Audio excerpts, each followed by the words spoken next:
এটা বলতে গেলে আসলে আমি নিজেকে ধরে রাখতে পারি না। ইসলামের ইতিহাসের সবচাইতে মর্মান্তিক যুদ্ধ হচ্ছে মুতার যুদ্ধ, সবচেয়ে মর্মান্তিক। বদর, উহুদ, খন্দক, খায়বার যত যুদ্ধ আছে এগুলো যুদ্ধ অনেক বড় মাপের। মুতার যুদ্ধের প্রেক্ষাপট এবং সিচুয়েশনটা সম্পূর্ণ ডিফারেন্ট। এখানে আপনাদেরকে আমি 3 জন শ্রেষ্ঠ বীরের মহাকাব্য শোনাচ্ছি। কয়জন? 3 জন শ্রেষ্ঠ বীর পুরুষের মহাকাব্য। নবী সাল্লাল্লাহু আলাইহি ওয়াসাল্লাম একজন সাহাবীকে পাঠালেন, তার নাম হচ্ছে হারিস বিন উবাইদা। কি নাম বলেন? হারিস বিন উবাইদা, তুমি এই চিঠিটা নিয়ে যাও। এটা তো মদিনা রাষ্ট্র কায়েম হওয়ার পরের কথা, একদম নবম হিজরতের 8ম বছরের দিকের কথা আর কি। তখন ততদিন হুদাইবিয়ার সন্ধিও হয়ে গেছে এবং কাজা উমরা আদায় হয়ে গেছে এবং খায়বার যুদ্ধ জয় হয়ে গেছে। খায়বারের পরের কথা এটা আর কি, যে হারিস বিন উবাইদা তুমি এই চিঠিটা নিয়ে যাও, ওই রোমকদের কাছে যাও। তখন তো সুপার পাওয়ার 2টা, রোমানরা এবং পার্সিয়ানরা। তো এখনকার ওই যে এই কন্টিনেন্টের ন্যাটো আর ওই কন্টিনেন্টের চায়না রাশিয়ার মতো যেতে পারতেছে। তো সে গেল ওখানে। সুরাহবিল আল গাসসানি একজন শাসক ছিলেন ওইখানকার সিরিয়ার। তো সে ওই চিঠিটা দেখে বলতেছে যে আচ্ছা ঠিক আছে, বসো, দেখি কি করা যায়। চিঠিতে লিখে আছে ইসলাম কবুল করেন, আল্লাহ পাক শান্তি বর্ষণ করবেন, তাসলিম তাসলিম। ওই যে নবী সাল্লাল্লাহু আলাইহি ওয়াসাল্লাম চিঠি আছে না একটা রাষ্ট্রপ্রধানদের কাছে, সে চিঠি পড়ে উদ্ধত আচরণ।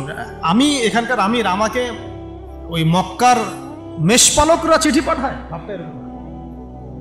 তো কে চিঠি নিয়ে আসছে? যে হারিস বিন উবাইদা। আচ্ছা, ওকে বসাও। হারিস বিন উবাইদা রাদিয়াল্লাহু আনহুকে রাষ্ট্রদূত, কিন্তু তিনি রাষ্ট্রদূতকে তারা নির্মমভাবে হত্যা করল। কথা বুঝতে পারছেন? এবার নবী সাল্লাল্লাহু আলাইহি ওয়াসাল্লামের কাছে খবর যখন আসছে রাষ্ট্রদূতকে হত্যা করেছে, আমার সাহাবীকে, কয়জন সাহাবীকে হত্যা করেছে? 10 জন, 20 জন, 100 জন না একজন সাহাবীকে হত্যা করার প্রতিশোধ নেওয়ার জন্য নবী সাল্লাল্লাহু আলাইহি ওয়াসাল্লাম 3000 বাহিনীর একটা জিহাদি কাফেলা তৈরি করলেন।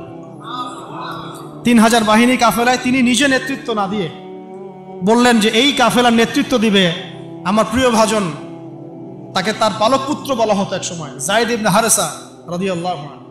কোন যায়েদ? তায়েফের সফরের সঙ্গী, তায়েফের সফরের একজন সাহাবী তার সাথে ছিল, তার নাম যায়েদ ইবনে হারেসা। যখন তায়েফবাসী নবীজিকে মারছিলেন, যায়েদ ইবনে হারেসা রাদিয়াল্লাহু আনহু তার বুক দিয়ে নবীকে জড়ায় ধরেছিলেন যে আমার গায়ে আঘাত লাগুক, তার গায়ে না লাগুক। এই সাহাবী যায়েদ ইবনে হারেসা রাদিয়াল্লাহু আনহু তাকে পতাকা দিয়ে বললেন, এই মোতার যুদ্ধের আমির হচ্ছে যায়েদ ইবনে হারেসা। যদি যায়েদ ইবনে হারেসা শহীদ হয় তাহলে পতাকা বহন করবে জাফর ইবনে আবি তালেব, আমার চাচাতো ভাই। কোন জাফর? যিনি আবিসিনিয়ায় গিয়েছিলেন মুসলিমদেরকে নিয়ে হিজরত করতে, মনে আছে? যিনি বাদশাহ নাজাশির সামনে কোরআন তেলাওয়াত করার, সূরা মারিয়াম তেলাওয়াত করার কারণে বাদশাহ নাজাশির চোখ দিয়ে দরদর করে পানি পড়তে শুরু করেছে। ওই বাদশাহ নাজাশিও পরে ইসলাম কবুল করেছে, আলহামদুলিল্লাহ। জাফর রাদিয়াল্লাহু আনহু পতাকা বহন করবে যদি যায়েদ ইবনে হারেসা শহীদ হয়। এরপরে যদি জাফরও শহীদ হয়, পতাকা বহন করবে আমার আরেক প্রিয় ভাজন সাহাবী আব্দুল্লাহ বিন রাওয়াহা রাদিয়াল্লাহু আনহু। আব্দুল্লাহ বিন রাওয়াহা রাদিয়াল্লাহু, যাকে যে কোনো মুহূর্তে যদি বলতেন ইসলাম নিয়ে একটা শের বলেন, একটা কবিতা বলেন, ইনস্ট্যান্ট তিনি শের বলে ফেলতে পারতেন। এত সুন্দর, এত উন্নত কাব্য প্রতিভা ছিল তার মধ্যে। এই নষ্ট সংস্কৃতি না, তাদের সংস্কৃতি ছিল একেবারে খাঁটি তাওহীদের সংস্কৃতি। এমনকি কাবা তাওয়াফ করছেন তিনি, তখন কাবা তাওয়াফ করছেন বিদায় কাজা উমরা আদায় করার সময় নবীর সামনে সামনে তিনি ঘুরছেন এবং আবৃত্তি করছিলেন একটা কবিতা কাফেরদেরকে আঘাত করার জন্য। এই কাফেররা, দেখো তোমরা যাকে বের করে দিয়েছিলে তিনি আজকে সসম্মানে এখানে ঘুরতেছেন। ওমর রাদিয়াল্লাহু আনহু বলছিলেন যে কাবা তাওয়াফ করার সময় তুমি এগুলো বলছো? নবীজি বলেন ওকে ছেড়ে দাও, সে এমন বাক্য তিলাওয়াত করতেছে, এমন বাক্য সে চয়ন করেছে যেগুলো কাফেরের অন্তরে বর্ষার চাইতেও বেশি বিদ্ধ হচ্ছে, তাকে বলতে দাও। এই হলো আব্দুল্লাহ বিন রাওয়াহা রাদিয়াল্লাহু আনহু, নবীজির অত্যন্ত প্রিয় ভাজন সাহাবী। আব্দুল্লাহ বিন রাওয়াহা যদি শহীদ হয় তাহলে তোমরা তোমাদের মধ্য থেকে একজনকে আমির নিযুক্ত করে নিও। সাহাবীরা বুঝে ফেললেন এই সফরে আমরা 3 জনই শহীদ হতে যাচ্ছি, কারণ একটা সফরে কখনো 3 জন আমিরের প্রয়োজন হয় না, হয় না। এবার তারা গেলেন, তারা কখনো আশাও করেন নাই ওখানে যা দেখবেন। ওখানে গিয়ে দেখলেন যে 1 লক্ষ রোমান সৈন্য সামনে এসে দাঁড়িয়েছে। কত লক্ষ? এবং একেবারে ফুল প্রশিক্ষিত, একদম ফুল আর্মড ফোর্সড। আর এর সাথে তাদের সাহায্যকারী দলেও আছে আরো 1 লক্ষ সৈন্য। মোট কয় লক্ষ? এদিকে কতজন? যুদ্ধ হওয়া সম্ভব? আসলে কি সম্ভব? সম্ভব না। এই যুদ্ধ কিন্তু সম্ভব না। আমরা তো আগে সংখ্যাগরিষ্ঠ হওয়ার কথা চিন্তা করি। কোন যুদ্ধে ইসলাম সংখ্যাগরিষ্ঠতা দিয়ে জিতে নাই।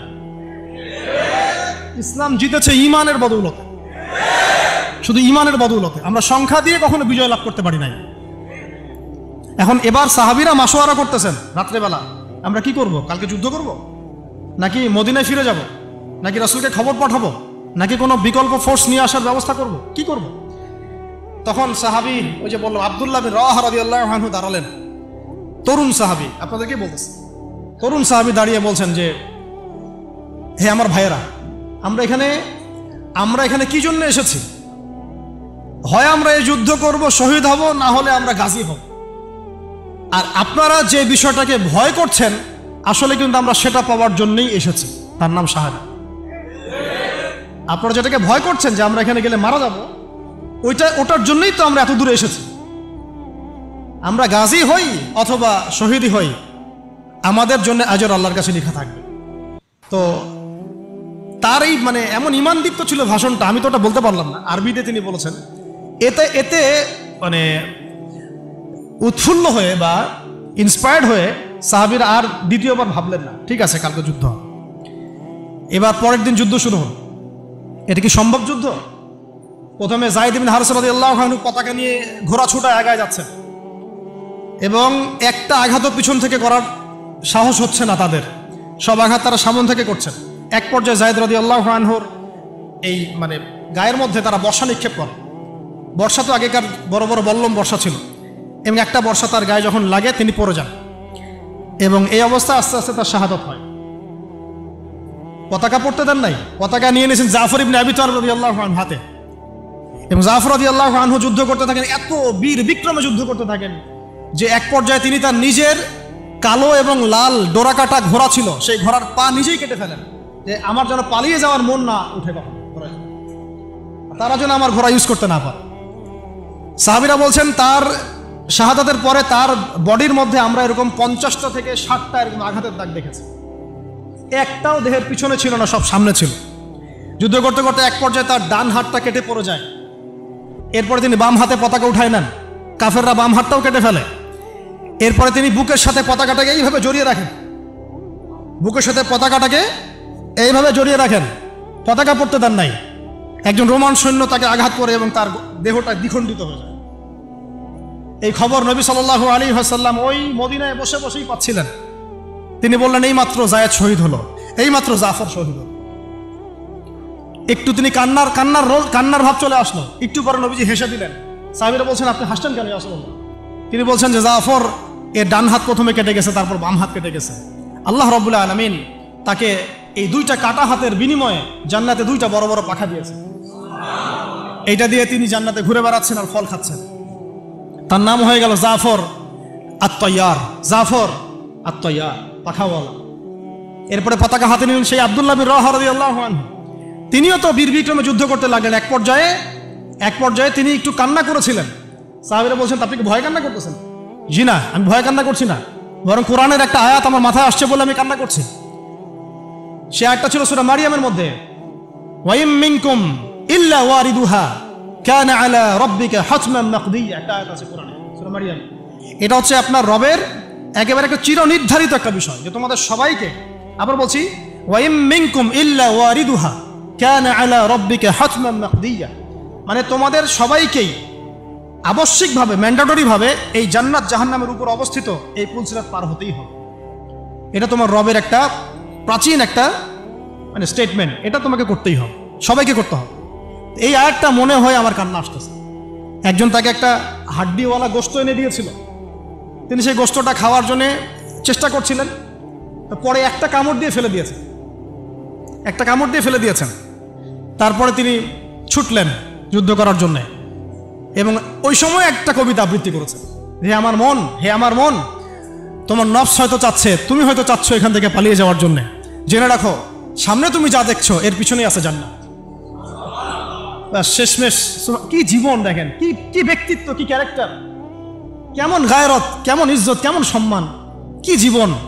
এরপরে তিনিও শহীদ হলেন, পতাকা হাতে তুলে নিলেন আল্লাহর বীর খালেদ বিন ওয়ালিদ রাদিয়াল্লাহু, তাকে পতাকা দেওয়া হল। তিনি কিন্তু নতুন মুসলিম হয়েছেন। উহুদের যুদ্ধের যে ক্রাইসিস, এটা কিন্তু তার হাতে। কাজা উমরা আদায় করতে গিয়ে নবীজি চিঠি লিখে দিয়েছেন, ছোট্ট করে একজনের দ্বারা লিখিয়েছেন যে খালিদকে চিঠিটা পৌঁছে দিও। ওখানে লেখা আছে, খালিদ তুমি যদি কাফেরদের পক্ষ অবলম্বন না করে মুসলিমদের পক্ষ নিতা কতই না ভালো। ঠিক আছে, এই একটা লিখা একটা চিঠি খালিদ রাদিয়াল্লাহু আনহু একবারে কলিজাটা কাঁপায় ফেলছে। তিনি মক্কা থেকে মদিনায় গিয়ে নিজে ইসলাম কবুল করে আসছেন এবং নবী সাল্লাল্লাহু আলাইহি ওয়াসাল্লাম তাকে কিন্তু আন্ডারস্টিমেট করেন নাই। তার হাতে উল্টা তরোয়াল উঠাই দিয়ে বলছেন যে আজকে থেকে এই তরোয়াল তোমার এবং তোমার নাম হচ্ছে সাইফুল্লাহ, তুমি আল্লাহর তরবারি। এরপর থেকে তিনি প্রায় 80-90টা যুদ্ধ করেছেন, সবগুলোতে জয়লাভ করেছেন। ওই খালিদ রাদিয়াল্লাহু আনহু পতাকা তুলে নেন মোতার যুদ্ধে। তারপরে সিরাতের মধ্যে আসছে, তিনি বলছেন নিজের ভাষায় যে ওই দিন আমার হাতে 9টা তরোয়াল ভেঙে গেছে। যুদ্ধ করতে করতে করতে করতে ওই দিন আমার হাতে 9টা তরোয়াল ভেঙে গেছে।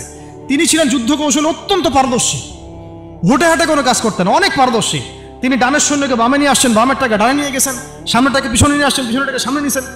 বর্ষা যারা ছিল তাদেরকে পিছনে নিয়ে আসছেন, তীরন্দাজদেরকে সামনে দিয়েছেন, মানে ওদেরকে ভেবাচাকা খাওয়াই দিয়েছেন যে ওরা মনে করতেছে এরা মনে হয় অনেক, হ্যাঁ এরা মনে হয় আরো বিকল্প ফোর্স নিয়ে আসছে মনে হয়। তো ওরা আস্তে আস্তে পিছনের দিকে যাওয়া শুরু করতেছে, আর এদিকে মুসলিমরা একটু একটু করে সেফ জোনে আসার চেষ্টা করতেছে পিছনের দিকে। ওরা ভাবতেছে পিছনের সামনে যদি আগাই হয়তো পিছন থেকে ওরা আরো সৈন্য নিয়ে আসছে, আমাদেরকে আক্রমণ করবে। এই আল্লাহ পাক ভয় চাপাই দিলেন, এরা পালায় চলে গেল। 3000 সৈন্য নিয়ে 2 লক্ষ সৈন্যকে পরাজিত করা হয়েছে। খালিদ রাদিয়াল্লাহু আনহু বললেন আমার হাতে সেই দিন 9টা তরোয়াল ভেঙেছে, আর শেষমেশ ছোট্ট একটা ইয়েমেনি চাকু দিয়ে আমি যুদ্ধ করেছি। তাহলে চিন্তা করেন কত কাফের মারা গেছে। আর মুসলিমদের মধ্যে মাত্র 12 জন সাহাবী শহীদ হয়েছে। মাত্র 12 জনকে তারা মারতে পারছে, বাকিদেরকে মারতে পারবে। এইগুলো হচ্ছে মহাকাব্য, জাজল্যমান মহাকাব্য, যেগুলো আমাদের এই প্রজন্মকে জানানো উচিত এবং আপনাদের মাথায় থাকা উচিত। প্রত্যেকটা সংগ্রাম, প্রত্যেকটা বিপ্লব, প্রত্যেকটা অভ্যুত্থানের পিছনে যেন থাকে আল্লাহর সন্তুষ্টি, আল্লাহর দিন কায়েমের চেষ্টা, আল্লাহর দিনের খেদমতের চেষ্টা এবং ইনসাফ প্রতিষ্ঠার চেষ্টা, এবং জালেমের বিরুদ্ধে আমাদের অবস্থান সবসময় শক্ত থাকবে ইনশাআল্লাহ।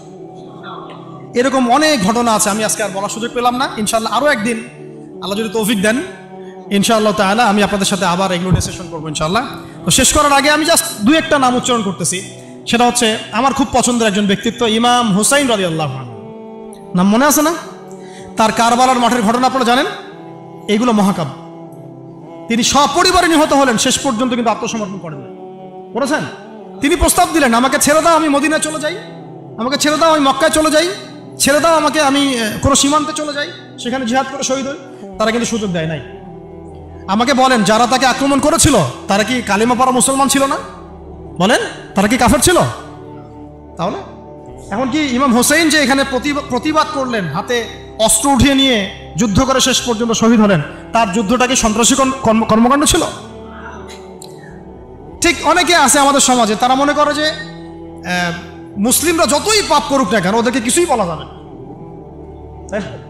এমন একটা কনসেপ্ট আমাদের সমাজে আছে, মুসলিম তো আরে ভাই কালিমা পড়ছে, লা ইলাহা ইল্লাল্লাহ বলছে, তাকে আপনি কেন এইভাবে চার্জ করেন? আরে কালিমা তো আব্দুল্লাহ বিন উবাইও পড়েছিল। আব্দুল্লাহ বিন উবাই কি কালিমা পড়ে নাই?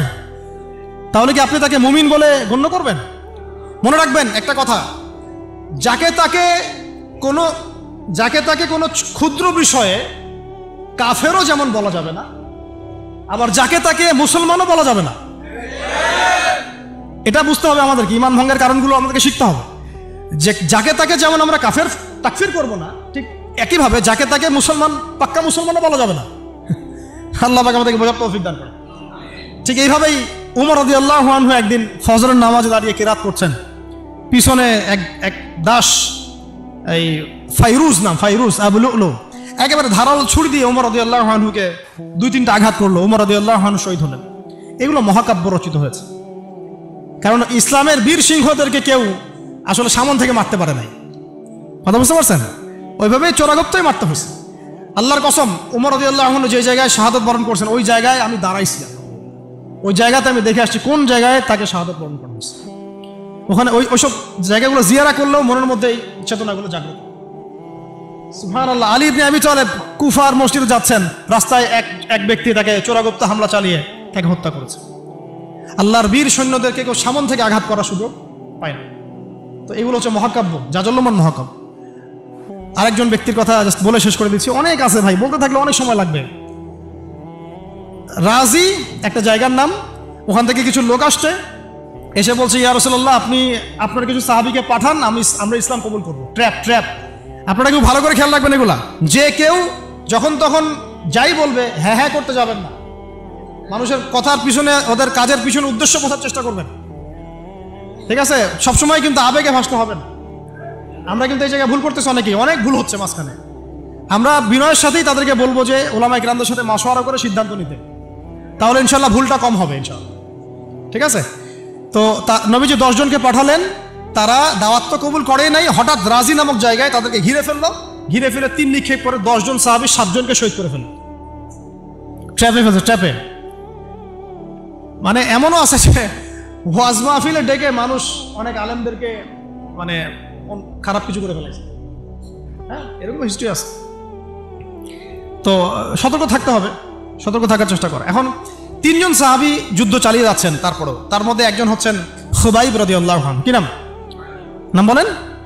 খুবাইব রাদিয়াল্লাহু আনহু। খুবাইব রাদিয়াল্লাহু আনহুকে এক পর্যায়ে মানে আর কতক্ষণ পারা যায়, 100 জন ঘিরে ফেলছে, আমরা 10 জন, 7 জন শহীদ হয়ে গেছে, 3 জন বাকি আছে, কতক্ষণ পারা যায়?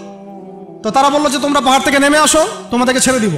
3 জন মাশওয়ারা করছেন, না নামা যাবেন, নামলে কিন্তু ওরা আমাকে ধরে ফেলবে। তারপরে বাধ্য হয়ে এক পর্যায়ে নামতে হয়েছে, নামার সাথে সাথেই একজনকে তারা মেরে ফেলছে, বাকি 2 জনকে তারা মক্কায় বিক্রি করে দিয়েছেন। ওই মক্কার 2 জনের মধ্যে একজন হচ্ছেন খুবাইব রাদিয়াল্লাহু আনহু। কি নাম? খুবাইব রাদিয়াল্লাহু আনহু। আরেকজনের নাম আসিম রাদিয়াল্লাহু আনহু। আসিম রাদিয়াল্লাহু আনহুকেও তারা হত্যা করেছে এবং তার লাশটাকে বিকৃত করার চেষ্টা করেছিল। কিন্তু আসিম রাদিয়াল্লাহু আনহু ওই সময় দোয়া করেছিলেন, আল্লাহ আমার লাশকে কোনো কাফেরের হাতে বিকৃত হতে তুমি দিও না। যুদ্ধ করতে করতে কথাটা বলেছেন, কারণ তিনি বুঝতে পারছেন যে 100 জন ঘিরে ফেলছে, ওদের একটা ট্রেডিশন ছিল লাশ বিকৃত করা, যে আল্লাহ আমার লাশটাকে তুমি কোনো কাফেরের হাতে বিকৃত করতে দিও না।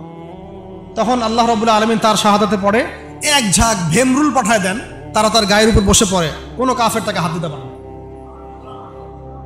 আল্লাহ পাক এভাবে সাহায্য করে। আর এইদিকে খুবাইব রাদিয়াল্লাহু আনহুকে বিক্রি করে দেওয়া হলো মক্কায়, তাকে জেলখানায় রাখা হচ্ছে। তো খুবাইব রাদিয়াল্লাহু আনহু জেলখানায় বসে আছেন, এটা একটু শুনেন আপনারা। জেলখানায় বসে আছেন, তার খুরের কাজের প্রয়োজন হয়েছে। ছেলেদের প্রয়োজন হয় না? খুরের কাজ তো বুঝতে পারছেন, অ্যাডাল্ট আপনারা। তো খুর চেয়েছেন, একটা খুর, আমাকে একটা খুর দাও। এখন কথা হচ্ছে খুবাইব রাদিয়াল্লাহু আনহু খুর চাইছেন, খুর দেয়া হয়েছে, তারা খুর দিচ্ছেন। তো খুর কাজ শেষ করার পরে ওই কাফেরদের একটা বাচ্চা, ছোট বাচ্চাটা দৌড়াদৌড়ি করতে গিয়ে ওই জেলখানার ভিতর ঢুকে গেছে, খুবাইব রাদিয়াল্লাহু আনহুর কাছে চলে আসছে। তো খুবাইব রাদিয়াল্লাহু আনহু কিন্তু পারতেন তাকে জিম্মি করে ওখান থেকে বের হইতে, পারতেন না? তিনি কোলে বসে আদর করতেছেন বাচ্চাটাকে, যার বাচ্চা সে তো আতঙ্কে, এইবার তো অবস্থা খারাপ, আমার বাচ্চাকে মেরে ফেলে তো সমস্যা আছে। তো খুবাইব রাদিয়াল্লাহু আনহু তাকে ছেড়ে দিলেন এবং আল্লাহ পাক ওই জেলখানার মধ্যে আল্লাহর পক্ষ থেকে তাকে আঙ্গুর খাওয়ালেন। ওই সময় ওই আঙ্গুর কথা পাওয়া যাচ্ছে না, কিন্তু জেলখানায় তিনি বসে আঙ্গুর খাচ্ছেন। তো কাফেররা বলেছে নিজেরাই যে খুবাইবের চেয়ে শ্রেষ্ঠ কোনো বন্দী আমরা কখনো দেখি না, খুবাইবের চেয়ে শ্রেষ্ঠ কোনো বন্দী আমরা কখনো দেখি না। খুবাইব রাদিয়াল্লাহু আনহুকে এরপরে মক্কার বাজারে নিয়ে যাওয়া হয়, একটা গাছের কাছে নিয়ে গিয়ে, শেষ করে দিচ্ছি লাস্ট পয়েন্ট, তাকে শুলদণ্ড দেওয়া হয়। কি দণ্ড? শুলদণ্ড। এটা আপনারা বুঝবেন না, এটা এমন না যে গলায় ফাঁসি দেওয়া। শুলদণ্ড কি একটু সার্চ করে দেখেন। লোহা পিছন দিয়ে মানে শরীরে একটা পাশ দিয়ে ঢুকিয়ে আর একটা পাশ দিয়ে বের করে দেওয়ার নাম শুলদণ্ড। নাউযুবিল্লাহি মিন যালিক, সুবহানাল্লাহ, লা হাওলা ওয়ালা কুওয়াতা ইল্লা বিল্লাহ। কি মানুষ! তখন তাকে বলা হচ্ছে, তোমাকে যদি শুলদণ্ড না দিয়ে মুহাম্মাদকে তোমার জায়গায় নিয়ে আসি, তুমি কি খুশি হবা? তিনি বলছেন, আমার জায়গায় মুহাম্মাদের একটা চুলও যদি বাঁকা হয় আমি সেটাও সহ্য করব। তুমি কি চাও বলো, শেষ খয়েশ কি? তখন খুবাইব রাদিয়াল্লাহু আনহু বলছেন, আমার শেষ ইচ্ছা হচ্ছে 2 রাকাত নামাজ পড়া। 2 রাকাত নামাজ পড়ার সুযোগ দেওয়া হলো। তিনি একটু শর্টকাটে নামাজ পড়লেন, বললেন যে আমি যদি নামাজ লম্বা করতাম তোমরা হয়তো বলাবলি করতে যে আমি ভয় পাচ্ছি। এরপরে তিনি 2টা কথা বলেছেন। এটা শেষ পয়েন্ট। 2টা কথা বলেছেন। একটা হচ্ছে সমস্ত মানুষদেরকে লক্ষ্য করে তিনি বলেছেন দোয়া, আল্লাহর কাছে হাত তুলে দোয়া করেছেন, আল্লাহুম্মা আহসিহিম আদাদা, আল্লাহ তুমি একটা একটা করে এদেরকে গুনে রাখো। ওয়াকতুলহুম বাদাদা, এবং তাদের একটা একটা করে তুমি হত্যা করবা। কে বদদোয়া করতেছেন? এবং কি শেষে একটা লাইন আছে, ওয়ালা তাতরুক মিনহুম আহাদা, আল্লাহ তুমি তাদের একজনকেও বাকি রেখো না, তুমি সবগুলোকে আল্লাহ তুমি একটা একটা করে হত্যা করো। পরবর্তীতে আসলে কিন্তু হয়েছেও তাই, বিভিন্ন সময় এরকম কনফ্লিক্ট হয়েছে। তো তবে কিছু মানুষকে আল্লাহ ইসলাম কবুলের সুযোগ দিয়েছেন শেষ পর্যন্ত হয়তো। এরপরে তিনি দোয়া করছে, এরপরে তিনি একটা কবিতা আবৃত্তি করেছিলেন, এটা আমাদের আজকের আলোচনার শেষ অংশ। ওই অবস্থায় তিনি কবিতা আবৃত্তি করছিলেন। এই কবিতাটা আমরা সবাই যেন মুখস্থ করার চেষ্টা করি। অনেক সিরাতে অনেকভাবে আসছে, আমি আমার মতো করে বলার চেষ্টা করছি। তিনি অনেক 12-14 লাইনের একটা কবিতা আবৃত্তি করেছিলেন। তার শেষের 4টা লাইনে তিনি বলেছিলেন যে ওয়ালাস্তু উবালি হিনা উকতালু মুসলিমান, আমি কোনো পরোয়াই করি না যখন আমাকে মুসলিম হিসেবে শহীদ করা হচ্ছে। ওয়ালাস্তু উবালি হিনা উকতালু মুসলিমান আলা আই জামবিন কানা লিল্লাহি মাসরাই, আমাকে যেদিকেই পাশ ফিরিয়ে হত্যা করা হোক না কেন সেই পাশটা আল্লাহর জন্যই। ওয়াযালিকাল ইলাহ ওয়া ইন ইয়াশা, তিনি এমন একজন ইলাহ যিনি চাইলে ইউবারিক আলা ফি কুল্লি শিলউইন মুমাজ্জা, তিনি আমার প্রত্যেকটা হাড়ে রক্তে মাংসে বরকত দিতে পারেন। এরপর তাকে শহীদ করা হয়। তো প্রিয় ভাইয়েরা, অনেক আলোচনা হলো, করতে থাকলে সারা রাত চলে যাবে, একদিনে তো সব বলা যাবে না। তো ইনশাআল্লাহ আমরা প্রতি মাসে যদি একটা করে সেশন করতে পারি, ইনশাআল্লাহ তাহলে আমাদের জন্য অনেক মফিদ। আজকে আমরা যে বিষয়টার দিকে ফোকাস করার চেষ্টা করলাম যে মহাকাব্য রচনা করতে হবে আল্লাহর জন্য। মহাকাব্য শুধু আমরা এবারই প্রথম রচনা করি নাই, আমাদের এই বাপদাদা পূর্বপুরুষ একদম সলফে সালেহিনের যুগ থেকে শুরু করে চিরায়ত এই যে 1400 বছর ইতিহাস, বহু যুদ্ধ হয়েছে, বহু বিপ্লব, বহু সংগ্রাম, বহু গণ অভ্যুত্থান। কিন্তু যে অভ্যুত্থানগুলোর উদ্দেশ্য ছিল শুধু দুনিয়া, সেই অভ্যুত্থানগুলো কখনো দীর্ঘস্থায়ী হয় নাই। যে অভ্যুত্থানগুলোর উদ্দেশ্য ছিল, বিপ্লবগুলোর উদ্দেশ্য ছিল শুধুমাত্র দুনিয়ার স্বার্থ হাসিল করা, সেগুলো পশ্চিমকালেও পরকালে কোনো আজর পাবে না। আর যে বিপ্লব, যে গণ অভ্যুত্থানগুলো শুধুমাত্র আল্লাহকে রাজি খুশি করার জন্যে, আল্লাহর দ্বীনের জন্যে, তার নবীর জন্যে, ইসলাম প্রতিষ্ঠার জন্য কায়েম করা হয়েছে, সংগঠিত হয়েছে, শুধুমাত্র সেগুলোই দুনিয়াতেও সফল হয়েছে, পরকালও সফল হবে ইনশাআল্লাহ। এবং আমাদের এই ভাইদের ত্যাগগুলোকে আমরা যেন বিফলে যেতে না দেই। এই নতুন বাংলাদেশে তাদের যে মহাকাব্য, এগুলোকে যেন আমরা স্মরণ করে রাখি। এবং এই স্মরণীয় করে রাখতে হলে আমাদেরকে এই মানুষগুলোর মতো মহাকাব্য রচনা করতে হবে। আল্লাহ পাক আমাদের সবাইকে কথাগুলো বোঝার তৌফিক দান করে। তো মাঝখানে একটা কথা বলতে আমি ভুলে গিয়েছিলাম, এখন মনে পড়লো, বলে দেই, নাহলে পরে বলে দেই। ওই যে মিদআমের কথাটা আপনাদেরকে বললাম যে বাইতুল মাল থেকে কি চুরি করছে। হ্যাঁ, আপনারা যারা গণভবন থেকে এত কিছু নিয়ে আসছেন, এখন বুঝেন কি করবেন। এটা তো বাইতুল মাল হয় নাই ভাই, ওটা কি বাইতুল মাল? এখন এই রাষ্ট্রের কি কোনো আমির আছে যে এটাকে বন্টন করে দিচ্ছে আপনাদের মধ্যে?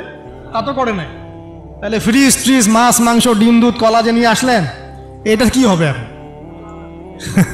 যাক, এটা আল্লাহ পাক যেন মাফ করে দেন, দোয়া করি। আল্লাহ রাব্বুল আলামিন আমাদের সবাইকে নবী সাল্লাল্লাহু আলাইহি ওয়াসাল্লামের সিরাত পড়ার তৌফিক দান করেন, সিরাতের আলোকে দিন বোঝার তৌফিক দান করেন। সেই দিন নিজে পালন করব, নিজের পরিবারে কায়েম করব, সেই ইলম অনুযায়ী